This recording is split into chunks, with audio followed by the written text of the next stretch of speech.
Hello everyone, good morning to all of you and welcome to online study point. दोस्तों, आज है 10 जनवरी और आज की इस वीडियो में हम 10 जनवरी से रिलेटेड करंट अफेयर के सभी इंपॉर्टेंट क्वेश्चन को कवर करने वाले हैं। तो सबसे पहले मैं आप लोगों को कुछ जानकारी दे दूं। देखिए, जो भी स्टूडेंट एसएससी एग्ज़ाम के लिए प्रिपरेशन करते हैं उनके लिए सबसे इम्पॉर्टेंट है इस मूवमेंट में टेस्ट सीरीज़ को रिलीजियसली फॉलो करना।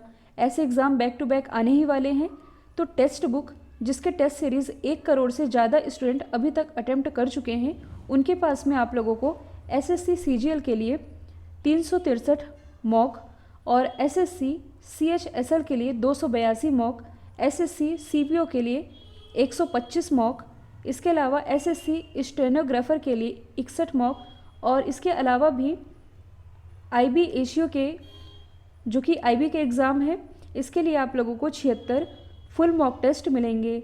इसके साथ ही आरआरबी और एनटीपीसी की भी तैयारी के लिए कुछ 330 मॉक ये आप लोगों को मिल जाएंगे। और अभी टेस्ट बुक का एनिवर्सरी ऑफ़र भी चल रहा है, जहां 299 में आप लोगों को टेक्स्ट बुक पास मिल जाएगा, जिसमें कि 200 एग्ज़ाम के लिए 12,000 प्लस मॉक मिल सकेंगे। तो आपको स्टडी पॉइंट मतलब कि स्टडी 10 इस कूपन को अप्लाई करना है और इससे आप लोगों को 30 रुपये एक्स्ट्रा डिस्काउंट भी मिल सकेगा।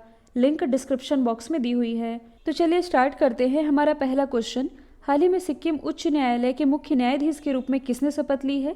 तो हाल ही में सिक्किम उच्च न्यायालय के मुख्य न्यायाधीश ये भी हाल ही में बन गए हैं जेके माहेश्वरी।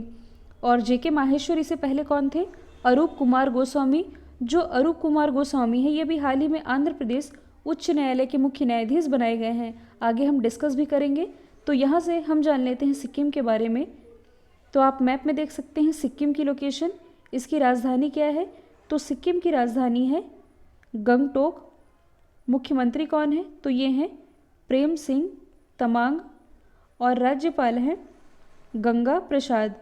इसके अलावा सिक्किम से रिलेटेड एक मोस्ट इम्पॉर्टेंट फैक्ट आप याद रखेंगे, 100% मतलब कि जैविक खेती लागू करने वाला भारत का पहला राज्य ये सिक्किम है। इसके अलावा हाल ही में अभी जो लक्षद्वीप है, लक्षद्वीप को 100% जैविक घोषित किया गया है। ये एडिशनल तौर पर आप याद रखेंगे। और देखिए, कुछ समय पहले ही सिक्किम का जो पहला एयरपोर्ट है जिसका नाम है पोकयांग एयरपोर्ट, इसका उद्घाटन प्राइम मिनिस्टर नरेंद्र मोदी जी के द्वारा किया गया। और जैसा कि आप सभी जानते हैं कि अभी बीते कुछ दिनों में कई राज्यों के मुख्य न्यायाधीश बदले गए हैं, तो इसे मैंने एक सीक्वेंस में लिखा है। आप चाहें तो इसका स्क्रीनशॉट ले भी सकते हैं। जैसे कि हाल ही में तेलंगाना उच्च न्यायालय की पहली महिला मुख्य न्यायाधीश ये बनाई गई हैं जस्टिस हिमा कोहली। अभी मैंने बताया है अरूप कुमार गोस्वामी ये आंध्र प्रदेश उच्च न्यायालय के मुख्य न्यायाधीश बने हैं। एस मुरलीधर ओडिशा उच्च न्यायालय के मुख्य न्यायाधीश बने हैं। मोहम्मद रफ़ीक मध्य प्रदेश के, पंकज मित्तल लद्दाख और जम्मू कश्मीर उच्च न्यायालय के, राघवेंद्र सिंह चौहान उत्तराखंड, संजीव बनर्जी मद्रास और जो सुधांशु धूलिया है ये भी हाल ही में गुवाहाटी उच्च न्यायालय के मुख्य न्यायाधीश बन गए हैं। हालांकि पीडीएफ में ये सभी चीज़ें आप लोगों को मिल जाएंगी, तब भी आप स्क्रीनशॉट लेना चाहते हैं तो ले सकते हैं। हाल ही में किस देश ने फतह-1 रॉकेट सिस्टम का सफल परीक्षण किया है? तो इसका सफल परीक्षण अभी हाल ही में किया गया है पाकिस्तान के द्वारा, जिस देश से हमें कोई लेना देना है नहीं, लेकिन ये साइंस एंड टेक्नोलॉजी का क्वेश्चन है, इसलिए ये भी पढ़ना ज़रूरी है। तो पाकिस्तान के द्वारा भी हाल ही में फतह-1 रॉकेट सिस्टम का सफल परीक्षण किया गया है। और ये जो रॉकेट सिस्टम है ये 140 किलोमीटर की दूरी के टारगेट को भेद सकती है।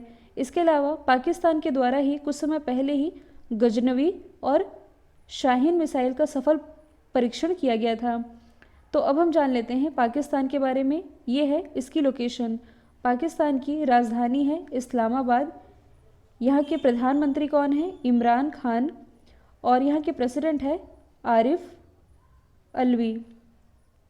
इसके अलावा 100% सौर ऊर्जा से संचालित विश्व की पहली संसद ये पाकिस्तान में ही है।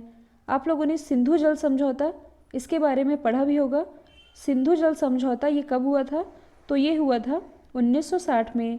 इस समझौते के तहत जो 3 पूर्वी नदियां हैं, 3 पूर्वी नदियां कौन कौन सी हैं? रावी, व्यास और सतलज। इनका कंट्रोल दिया गया अपने देश भारत को, जबकि जो 3 पश्चिमी नदियां हैं सिंधु, चिनाब और झेलम, इसका कंट्रोल दिया गया पाकिस्तान को। और यही है सिंधु जल समझौता। भारत और पाकिस्तान को विभाजित करने वाली रेखा ये क्या कहलाती है? तो ये कहलाती है रेड क्लिफ रेखा। इसके अलावा ये जो आप चाइना वाला हिस्सा देख रहे हैं, भारत की सीमा से ही लगा हुआ है।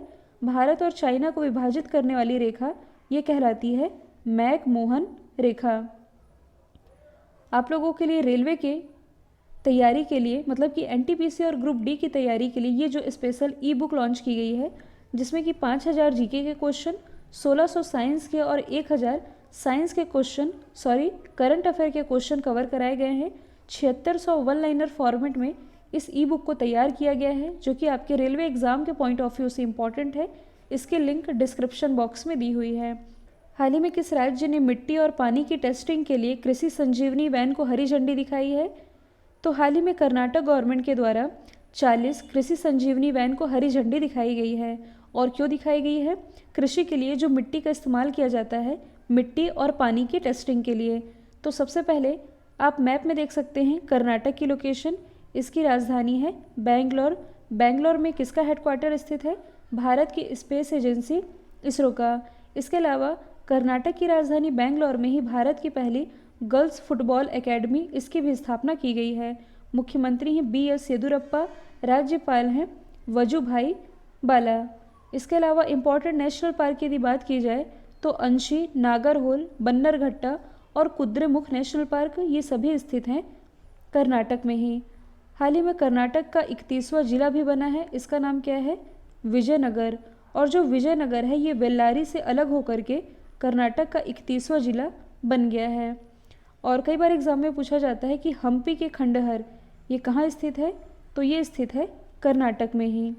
हाल ही में दिल्ली सरकार की नई स्कूल बैग नीति के अनुसार क्लास 1 से लेकर के क्लास 10 तक के स्टूडेंट के जो स्कूल के बैग का वज़न है, उनके शरीर के वज़न के कितने प्रतिशत से अधिक नहीं होना चाहिए? तो ये 10% से अधिक नहीं होना चाहिए। ऐसा फैसला किया गया है दिल्ली गवर्नमेंट के द्वारा। कहने का मतलब ये है कि मान लीजिए स्टूडेंट का बॉडी वेट है 50 किलोग्राम, तो उनके स्कूल का जो बैग है ये 10%, यानी कि 50 का 10% कितना होगा? 5 किलोग्राम। यदि 50 किलोग्राम का स्टूडेंट है तो उसके बैग का वजन 5 किलोग्राम से अधिक नहीं हो सकता। ऐसा फैसला किया गया है दिल्ली सरकार की नई स्कूल बैग नीति के अनुसार। यदि हम बात करें दिल्ली की, तो ये किस नदी के किनारे बसी हुई है? यमुना नदी के किनारे। मुख्यमंत्री हैं अरविंद केजरीवाल, LG हैं अनिल बैजल। इसके अलावा वृक्षारोपण नीति लागू करने वाला भारत का पहला राज्य ये दिल्ली ही है। भारत का पहला प्लाज्मा बैंक ये दिल्ली में ही स्थापित किया गया था। और यदि आप करंट से रिलेट करेंगे तो हाल ही में प्राइम मिनिस्टर नरेंद्र मोदी जी के द्वारा ड्राइवर रहित भारत की पहली ट्रेन, इसे दिल्ली से ही हरी झंडी दिखाई गई है। और चौथा आप ये याद रखेंगे कि हाल ही में भारत की नई संसद भवन की आधारशिला ये दिल्ली में ही रखी गई है प्राइम मिनिस्टर नरेंद्र मोदी जी के द्वारा 10 दिसंबर को। अगला क्वेश्चन है, यूरोपीय यूनियन के अनुसार ऑन रिकॉर्ड वर्ष 2020 किस महाद्वीप का सबसे गर्म वर्ष रहा है? तो देखिए 2020 ये यूरोप महाद्वीप का सबसे गर्म वर्ष रहा है। यूरोपीय यूनियन की जलवायु निगरानी सेवा द्वारा प्रकाशित डेटा के अनुसार रिकॉर्ड रखने के बाद से 2020 यूरोप में सबसे गर्म वर्ष रहा है। यूरोप महाद्वीप से ही रिलेटेड यदि हम कुछ बेसिक फैक्ट डिस्कस करें तो मैंने आप लोगों को बताया भी है कि एरिया वाइज यदि देखा जाए, मतलब कि क्षेत्रफल की दृष्टि से विश्व का सबसे बड़ा महाद्वीप है एशिया, फिर है Africa, North America, South America, 5वें स्थान पर नाम आता है अंटार्कटिका का, जो कि पूरी तरह से बर्फ़ से ढका हुआ है। 6वें स्थान पर है यूरोप, 7वें स्थान पर है ऑस्ट्रेलिया। ऑस्ट्रेलिया के पास ये है न्यूजीलैंड, और न्यूजीलैंड के नीचे में ही विश्व का 8वां महाद्वीप खोजा गया है जिसका नाम है जीलैंडिया। तो देखिए क्षेत्रफल की दृष्टि से यूरोप का स्थान है 6वां। अब यदि हम बात करें जनसंख्या की दृष्टि से, तो जनसंख्या की दृष्टि से भी पहले स्थान पर है एशिया, दूसरे स्थान पर है अफ्रीका। अब यहाँ चेंज है, देखिए क्षेत्रफल की दृष्टि से तीसरे स्थान पर कौन था? नॉर्थ अमेरिका, लेकिन अब जनसंख्या की दृष्टि से तीसरे स्थान पर आ जाएगा यूरोप महाद्वीप। तो आप ये कह सकते हैं कि यदि एरिया वाइज देखा जाए तो दुनिया का 6वां महाद्वीप, 6वां सबसे बड़ा महाद्वीप ये यूरोप है, और जनसंख्या की दृष्टि से विश्व का तीसरा सबसे बड़ा महाद्वीप ये यूरोप महाद्वीप है। जो यूरोप महाद्वीप है इसे ही प्रायद्वीपीय महाद्वीप कहा जाता है, क्योंकि ये 3 तरफ से पानी से घिरा हुआ है। ऊपर आप देखेंगे आर्कटिक ओशन, यहाँ एस आकार की आकृति में अटलांटिक ओशन, और यूरोप के कुछ यहाँ पास है मेडिटेरियन सी यानी कि भूमध्य सागर। साथ ही आप ये भी देखेंगे कि ये है यूरोप और ये है एशिया। कहा जाए तो ये एक ही हिस्सा है। देख सकते हैं आप, यहाँ किसी भी तरह का डिवीज़न नहीं है, लेकिन ये एक पर्वत और एक सागर के थ्रू अलग होते हैं, मतलब कि कैस्पियन सी और यूराल पर्वत, इसके द्वारा यूरोप और एशिया महाद्वीप अलग होते हैं। एक कंट्री है जिसका नाम है रशिया। रशिया की जो कैपिटल है मॉस्को, ये आती है यूरोप महाद्वीप के अंतर्गत, और रशिया का वह वाला हिस्सा जो कि एशिया महाद्वीप के अंतर्गत आता है, यह कहलाता है साइबेरिया। मैंने आप लोगों को ये भी बताया है कि यूरोप महाद्वीप की सबसे लंबी रिवर कौन सी है, तो ये है वोल्गा रिवर, जो कि रशिया से निकलती है, मतलब कि वल्दाई की पहाड़ियों से निकलती है, और ये जो आप देख रहे हैं कैस्पियन सी, यहाँ जा कर के मिल जाती है। यूरोप महाद्वीप की दूसरी सबसे लंबी रिवर है डेन्यूब रिवर, और डेन्यूब नदी का उद्गम मैंने आप लोगों को कहाँ से बताया था, जर्मनी के पास से। तो ये आप देख रहे हैं, ये है जर्मनी। जर्मनी के ब्लैक फॉरेस्ट से निकलती है डेन्यूब नदी, और आगे जा कर के ये ब्लैक सी यानी कि काले सागर में आकर के मिल जाती है। कुछ और भी नदियां हैं, जैसे कि आप लोगों ने टाइबर रिवर के बारे में भी सुना होगा। इटली की जो राजधानी है रोम, ये जो आप देख रहे हैं इटली, इसकी राजधानी है रोम, और रोम ये टाइबर नदी के किनारे ही बसा हुआ है। ये जो आप देख रहे हैं यूके की लोकेशन, इसकी कैपिटल है लंदन, और जो लंदन है ये किस नदी के किनारे बसा हुआ है, टेम्स नदी के किनारे। ये जो आप देख रहे हैं ये है स्विट्ज़रलैंड, और स्विट्ज़रलैंड को ही यूरोप के खेल का मैदान कहा जाता है। अच्छा, कई बार एग्जाम में ये भी पूछा जाता है कि यूरोप का भारत ये किसे कहते हैं, तो यूरोप का भारत ये इटली को कहते हैं। और क्यों कहते हैं, क्योंकि देखिए भारत की तरह जो इटली है ये भी एक कृषि प्रधान देश है, और इटली की गंगा ये किसे कहते हैं, पो नदी को। हाल ही में करीब 1490 करोड़ की ट्रांसफ़र वैल्यू के साथ दुनिया के सबसे कीमती फुटबॉलर कौन बने हैं, तो 1490 करोड़ की ट्रांसफ़र वैल्यू के साथ जो मार्कस रशफोर्ड है ये बन गए हैं दुनिया के सबसे कीमती फुटबॉलर। और ये किस कंट्री से बिलोंग करते हैं, तो ये बिलोंग करते हैं इंग्लैंड से। तो इस क्वेश्चन में कुछ ज़्यादा समझाने लायक है नहीं, केवल खिलाड़ी और इनसे रिलेटेड कंट्री इंपॉर्टेंट है। अब यदि हम उन फुटबॉलर के बारे में डिस्कस करें जो कि अभी हाल ही में चर्चे में रहे हैं, तो देखिए पुर्तगाल के जो स्टार फुटबॉलर हैं क्रिस्टियानो रोनाल्डो, ये दुनिया के पहले अरबपति फुटबॉलर तो है ही, हाल ही में इंस्टाग्राम पर दुनिया के सबसे ज़्यादा प्रभावशाली व्यक्ति ये क्रिस्टियानो रोनाल्डो ही है। साथ ही 25 करोड़ फॉलोअर वाले दुनिया के पहले व्यक्ति ये भी क्रिस्टियानो रोनाल्डो ही हैं। यदि हम बात करें लियोनल मेसी की, तो जो लियोनल मेसी है इन्होंने 6 बार गोल्डन शू अवार्ड अपने नाम किए हैं। यदि हम बात करें रॉबर्ट लेवांडोस्की की, तो मैंने आप लोगों को कुछ दिन पहले बताया था कि हाल ही में फीफा बेस्ट प्लेयर 2020 का खिताब मेंस कैटेगरी में दिया गया है पोलैंड के रॉबर्ट लेवांडोस्की को, और वुमेन कैटेगरी में ये खिताब दिया गया है इंग्लैंड की लूसी ब्रॉन्ज को। हाल ही में अमेरिकी सेना के पहले भारतीय मूल के मुख्य सूचना अधिकारी कौन बने हैं, तो देखिए अमेरिकी सेना में पहले भारतीय मूल के मुख्य सूचना अधिकारी बन गए हैं डॉक्टर राज अय्यर। और जो डॉक्टर राज अय्यर है ये अमेरिकी रक्षा विभाग जिसका नाम है पेंटागन, तो पेंटागन के सर्वोच्च रैंकिंग वाले इंडो अमेरिकन नागरिकों में से एक हैं, तो इनका नाम आप याद रखेंगे। यदि हम कुछ और भारतीय नामों को डिस्कस करें, तो सबसे पहले आप ये जान लीजिए कि हाल ही में अमेरिका के जो 46वें राष्ट्रपति हैं ये कौन बनाए गए हैं, जो बिडेन। उपराष्ट्रपति ये बनाई गई हैं भारतीय मूल की कमला हैरिस। तो जो बिडेन और कमला हैरिस इन दोनों को ही अभी हाल ही में टाइम मैगजीन के द्वारा पर्सन ऑफ द ईयर भी चुना गया है। यदि हम बात करें प्रमिला जयपाल की, तो प्रमिला जयपाल ये कौन है, तो ये भी हाल ही में CPC यानी कि अमेरिका में ही CPC की अध्यक्ष बनाई गई हैं। CPC का मतलब है कांग्रेशनल प्रोग्रेसिव कॉकस की अध्यक्ष। और ये जो CPC का पद है ये अमेरिका में सबसे प्रभावी और अनुभवी सांसद को दिया जाता है, जो कि दिया गया है भारतीय मूल की प्रमिला जयपाल को। यदि हम बात करें प्रियंका राधाकृष्णन की, तो हाल ही में न्यूजीलैंड की कैबिनेट में शामिल होने वाली पहली भारतीय बनी हैं प्रियंका राधाकृष्णन। हाल ही में विश्व हिंदी दिवस ये कब मनाया गया, तो विश्व हिंदी दिवस ये भी हाल ही में मनाया गया है 10 जनवरी को। और ये पहली बार कब मनाया गया था? 10 जनवरी 2006 को, जब भारत के प्राइम मिनिस्टर थे मनमोहन सिंह जी। तो देखिए 10 जनवरी को मनमोहन सिंह जी ने विश्व हिंदू दिवस के रूप में मनाने की घोषणा की थी और तभी से 10 जनवरी को विश्व हिंदी दिवस के रूप में मनाया जा रहा है। अच्छा, यहाँ आप कंफ्यूज नहीं होइएगा, विश्व हिंदी दिवस ये तो मनाया जाता है 10 जनवरी को। भारत में जो राष्ट्रीय हिंदी दिवस है ये मनाया जाता है 14 सितंबर को।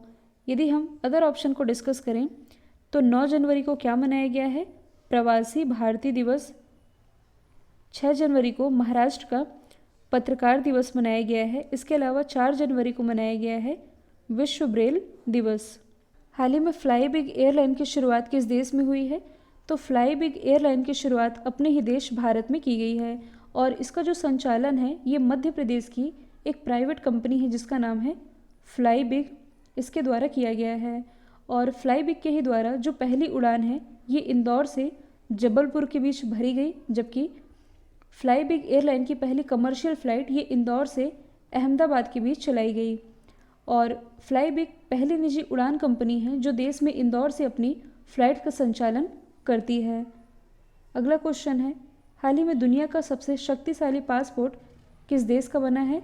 तो देखिए हाल ही में हेनले पासपोर्ट इंडेक्स 2021 रिलीज़ किया गया, जिसके अनुसार दुनिया का सबसे शक्तिशाली पासपोर्ट ये बन गया है जापान का।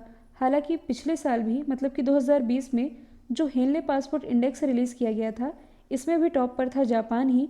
अपने देश भारत की रैंकिंग थी 84, लेकिन इस वर्ष भारत की रैंकिंग आ गई है 85 नंबर पर।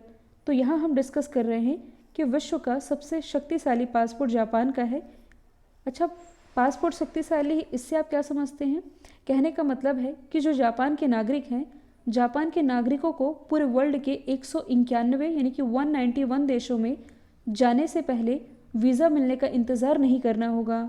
इसी के साथ जापान है दुनिया का सबसे शक्तिशाली पासपोर्ट। दूसरे स्थान पर रहा है सिंगापुर, मतलब कि सिंगापुर के जो नागरिक हैं ये 190 देशों में वीज़ा फ्री एक्सेस की सुविधा प्राप्त कर सकते हैं और अपने देश भारत की रैंकिंग है 85। अच्छा, भारत की रैंकिंग 85 है, कहने का मतलब है कि जो इंडियंस हैं मतलब कि जो भारतीय लोग हैं इन्हें बिना किसी पूर्व वीज़ा के 58 देशों में जाना अलाउ होगा। तो देखिए इसमें जापान टॉप पर है, तो हम मैप के थ्रू जापान के बारे में डिस्कस कर लेते हैं। सॉरी, यहाँ गलती से पाकिस्तान का मैप लग गया है। हम डिस्कस कर लेते हैं जापान के बारे में। पीडीएफ में मैं सही मैप प्रोवाइड करा दूंगी। तो जापान की कैपिटल क्या है? टोक्यो। करेंसी है येन। प्राइम मिनिस्टर कौन है? तो ये भी हाल ही में बनाए गए हैं योशिहिदे सुगा। इसके अलावा भारत और जापान के बीच 2 एक्सरसाइज होती है, एक है धर्म गार्डियन, दूसरी है शिन्यू मैत्री। मैंने आप लोगों को जापान से ही रिलेटेड कुछ इंपॉर्टेंट द्वीप याद कराए थे। कौन कौन से द्वीप है? होन्शु, शिकोकू, हकाइडो और क्यूशु द्वीप। तो यहाँ से आपने ये याद रखना है कि जापान की जो कैपिटल है टोक्यो ये इसी होन्शु द्वीप पर स्थित है। और यदि आप साइंस एंड टेक्नोलॉजी वाले पोर्शन से रिलेट करेंगे तो पिछले साल हालांकि नहीं कहा जा सकता, 2019 में ही विश्व की सबसे तेज़ बुलेट ट्रेन का ट्रायल ये जापान में ही किया गया था, जिसका नाम है अल्फ़ा एक्स ट्रेन, जिसकी स्पीड है 400 किलोमीटर प्रति घंटे और ये जापान में चलाई जाएगी 2030 से। और जब इसे चलाया जाएगा तब इसकी स्पीड होगी 360 किलोमीटर प्रति घंटे। कुछ दिन पहले मैंने आप लोगों को बताया है कि हाल ही में जापान के द्वारा ही लकड़ी से बनी दुनिया की पहली सैटेलाइट लॉन्च की जाएगी 2023 तक। कल जो मैंने आप लोगों से सवाल पूछा था इसका राइट आंसर है जापान। अब आप लोगों के लिए आज का सवाल है, हाल ही में ब्लूमबर्ग के द्वारा जारी किए गए रिपोर्ट के अनुसार दुनिया के सबसे अमीर व्यक्ति कौन बन गए हैं? तो इसका जो भी आंसर है कमेंट बॉक्स में बताइएगा। वीडियो यदि पसंद आया है तो वीडियो को लाइक कीजिए। एटलीस्ट 5 स्टडी रिलेटेड ग्रुप में शेयर करना बिल्कुल मत भूलिएगा। तो आज के लिए इतना ही। Thank you so much.